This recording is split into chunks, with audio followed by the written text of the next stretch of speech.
তো hello viewers, আসসালামু আলাইকুম। সবাই কেমন আছেন? আশা করি সবাই ভালো আছেন। তো আজকে কবুতরকে সকালবেলা ছেড়ে দিয়ে খাবার দিচ্ছি। দেখতে পাচ্ছেন আমার সব শখের কবুতর, অর্থাৎ আমার খুব ভালো লাগে কবুতর পুষতে।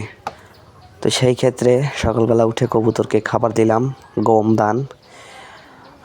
দান খাওয়াই আমি বেশিরভাগ। সর্ষা খুবই কম খাওয়াই, সপ্তাহে একবার, কারণ সর্ষা খাওয়ানোর ব্যবহার আছে, অর্থাৎ সমস্যা হয় সর্ষা খাওয়ালে। তো সর্ষা আপনি সপ্তাহে 2বার খাওয়াবেন, সেটা হচ্ছে শীতে। তো দেখতে পাচ্ছেন আমার কবুতরগুলো কীরকম কালার বা আমার কীরকম চয়েস। তো সেই ক্ষেত্রে কমেন্টে বলবেন কীরকম হয়েছে কবুতরগুলো। তো ওখানে দেখেন টব দেওয়া আছে পানি খাওয়ার জন্য, ওখানে আমি ওরসালাইন দিই সপ্তাহে একবার, যাতে গ্যাস না হয় পেটে, যেহেতু গম খায় সেক্ষেত্রে। তো আপনারা যারা কবুতর পোষেন তারা এই পদ্ধতিগুলো অবলম্বন করতে পারেন। আমার ছোট্ট ফার্ম, প্রায় এখানে আপনার 20 থেকে 21টা কবুতর আছে। সো গাছে আছে, আরও আসা নেই।